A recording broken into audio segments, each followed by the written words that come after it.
73, we're learning to solve compound inequalities. Now, compound inequalities are similar to compound sentences in English. All right, so compound sentences in English is two independent clauses. So we're going to have two equations that are independent of each other, but they're going to be joined with a... What do compound sentences get joined with? Yeah, a conjunction. So probably the most common conjunction in English is and is one of the common conjunction words in mathematics as well. The other one that we're going to work with is or. All right, so there's two commonly used conjunctive words in math, and those are and or problems. And problems are usually called conjunctions, and or problems in math are called disjunctions because it's because of this, how the sets usually work. But disjunctions are joined, and or are crossovers. So conjunctions are crossed over. That's kind of weird and contradictory. Anyway, that's it. And or the two types of compound inequalities that we'll look at in mathematics. All right, so let's dive into some definitions that are very important. In mathematics, the word and always indicates the intersection of two sets.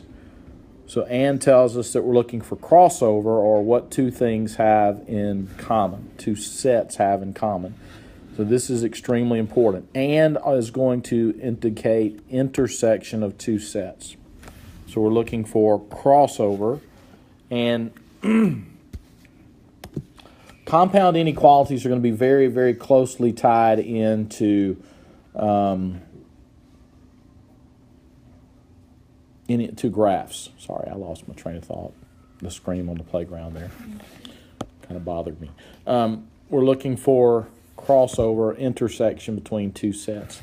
Here's an example of what an and compound inequality might look like. X is greater than negative 3 and x is less than or equal to 5. So we're saying that x has to meet both of these criteria in order to be a solution. This is one problem, okay? It's one sentence with two independent inequalities, but we're joining the two things together with the conjunction and. So x is greater than negative 3 and x is less than or equal to 5. Somebody tell me a number that is a solution to that problem. 1. 2. That works, doesn't it? 2 works. 5 works. 4. Positive 4 works. Negative 2.9. Yeah. What about 7? No. No, because that's not less than or equal to 5. 4.5. 4.5 would work. Now let's look at how you would graph this so you can kind of see things. Negative 3 and 5 are the values that are in play. I encourage students to graph and problems above the number line and look for where the two things cross over each other. So x is greater than negative 3 is going to have an open circle and we'll shade it to the right. Less than or equal to 5 will have a closed circle and be shaded to the left. Because it's an and problem, we're looking for the intersection of these two things. So that's going to be everything between negative 3 and positive 5. That's this set of numbers. All right, so that's going to give us that's the solution. Okay, it's not the two graphs above it. We just use that to find the solution. The solution is actually just that. Now, just to kind of go back a little bit to if I wanted to write this interval in interval notation, I would do x is an element of the set of numbers from negative 3 to 5, including 5, but not including negative 3. No, because it doesn't. It stops. Yeah, it doesn't go to infinity.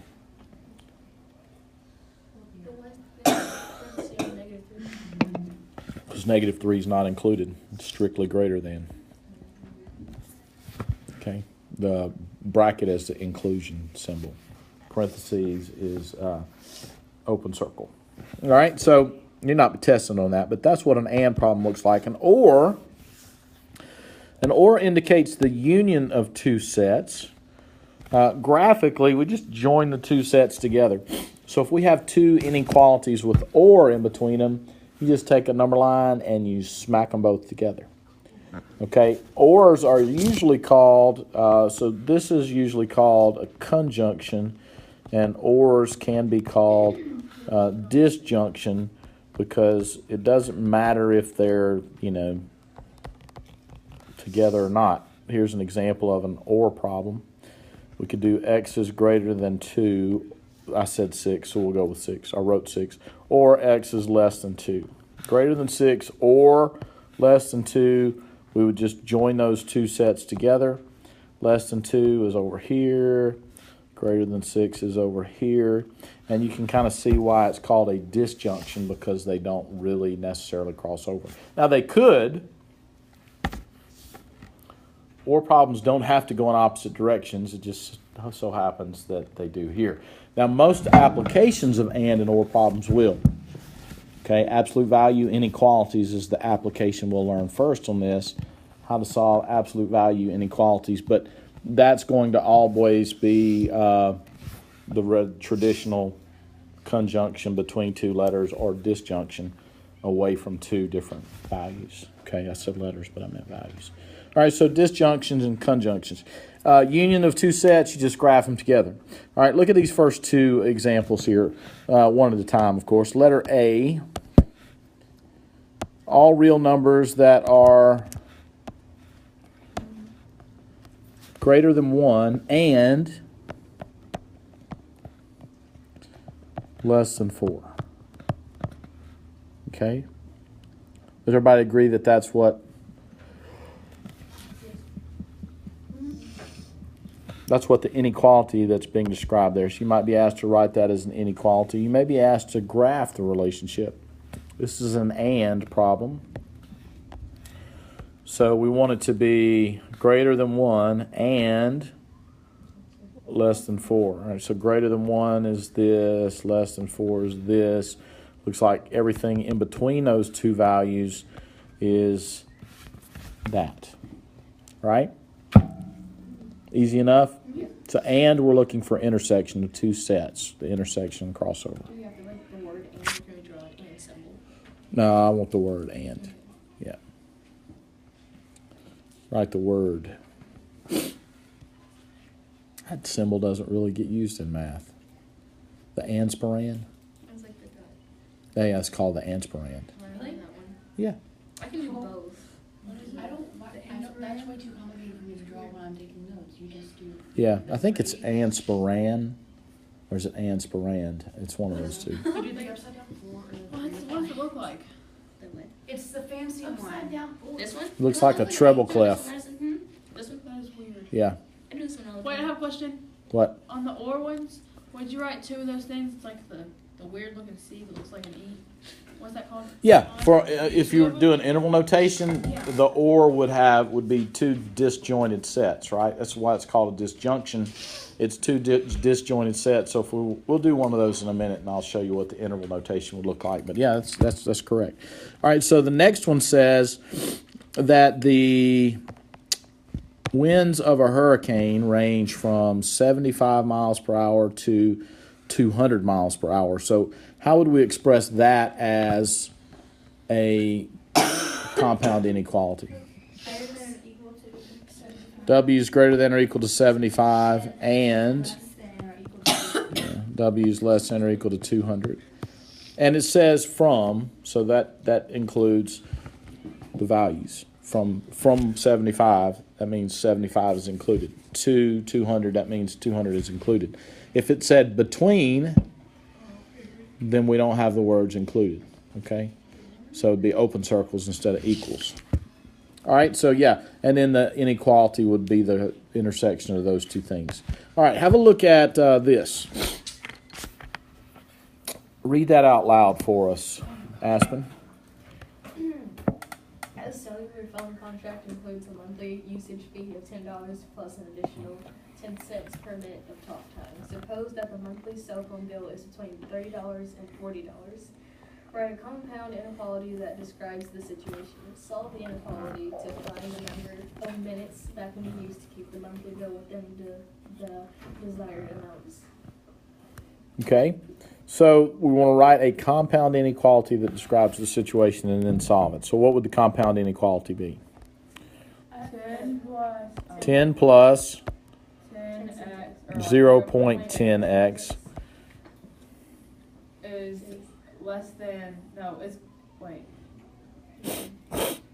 Less than or equal to x. We're doing inequalities, are we not? Yeah, but it has to be 30 and 40. Here's my x, which is minutes. We could put minutes there. It's less than, not equal to, because it has to be strictly between the values. So is it less than 30 and 40? Oh, less than. It's yeah. less than 40, And then another one for 30? and it has to be, Greater Greater than than 30. yeah, so it's a compound inequality, right? Write a compound inequality. Now, we could have used one inequality, but I'm not going to show you that today. We'll look at it another time. You might have one for homework that is kind of written a little bit oddly. I'll let you struggle with that a little bit. And then we can talk about it tomorrow. Yeah, we'll subtract 10 here. And that'll give us 30, 0.10x is less than 30. Divide both sides by 10. We get x is less than 0.1, less than 300 minutes. I'm trying to figure out what it is. Yeah, it says right then solve it.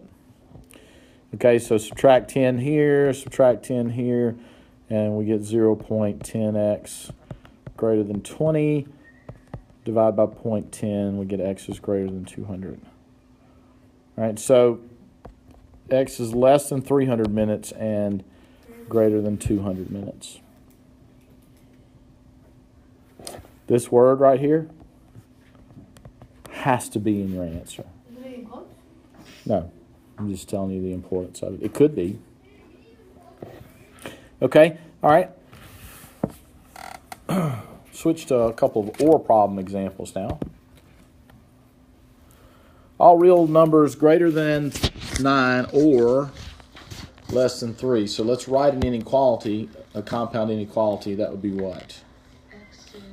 X is greater than 9. Or, the word has to be there. X is less than 3. Now let's graph this one. It doesn't expressly tell us to, but let's graph this. Liam, you okay back there? Daydreaming a little bit. Don't check out on me. This is not the end skill. We're going to use this in a much more complicated context, so you got to have the foundation solid. X is less than 3. This is an OR problem, so we just graph them together. You join the two sets on one number line, so that's X is less than 3. That's X is greater than 9. Now, I'm not going to test you on this, but Brooklyn asked, what would the interval notation for this look like? Would you just put 2 in one? It's two different sets, right? X is an element of the set from negative infinity to 3, And then 9 to infinity? or 9 to infinity. Oh. So you wouldn't put you wouldn't test this on it? The C thing. No, you wouldn't have to put it in both places. The mathematical symbol for OR is preferred in this notation, and it's the union symbol. That just tells us, this interval notation tells us that X is an element of one of those two intervals. As long as it's one of the in one, it's okay. It doesn't have to be in both. It's one or the other one. So do you not use the bracket? No, infinities always get parentheses. Okay?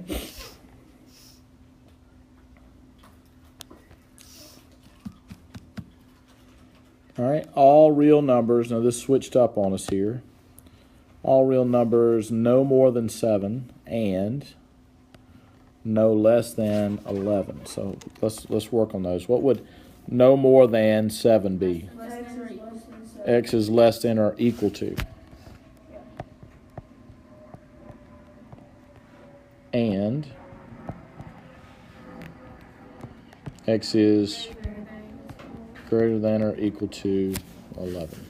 We don't have to graph it. Well, we want to express the answer to this, right? We want to give a concise answer to that set of numbers. So if we look carefully at this without graphing, if we don't look carefully, if we don't graph it, then we may not see what this problem is really wanting us to see. So what would the intersection of these two sets of numbers look like? 7 and 11. Shade left. And this one is a closed circle, 11, and shade right. What is the intersection of the two sets? There is no intersection. And so this set of numbers is the empty set. Cool. So that's how you would write the answer? Yes, an empty number line. This is technically a bad answer. Okay? So that'd be the answer at the bottom? This is a bad answer because there's nothing there. I want you to know that this is the answer right here, the empty set. Is that what you want us to put? That's what I'd like you to put. Okay. You don't have to have the number line. You could just have, the empty set. This is Okay, so is that for OR problems too? No. OR problems, it's almost impossible for an OR problem to have no solution because OR problems are very inclusive, right? You just joining the two things together. So you'd have to have two inequalities that had no solution in order for the OR problem to have no solution. So if you don't write it like that on the test, it would be wrong. It would be wrong. I would count it wrong if you didn't tell me that this scenario represents the empty set. So the answer would be the circle with the line through it. That's right. And you could do an empty number line like this or just the symbol. Okay? All right? As this says solve this disjunction, it's an OR problem, right? X minus 3 is less than negative 5, or 2x is greater than negative 6. So you just solve each one of them individually. Add 3 to both sides here. And we get x is less than negative 2.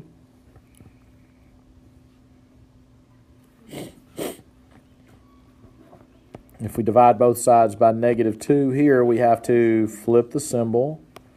X is greater than 3. That's the inequality solution. What would the graph of the solution, graph of this disjunction look like? Open circle and negative shade to the left. Open circle with negative, positive 3 shade to the right. Yeah. So this is two different ways to represent the same answer. Okay? All right. So what do you want to do it off the first one? No, unless it asks for you to graph it. Now we're going to work backwards here. Write a compound inequality from this graph. X is greater. Oh wait, you're wrong. You can do it here. Just tell me what it would be. X is greater than negative 1, and then x is less than or equal to 5. X is greater than negative 1. X is less than or equal to 5. X is less than.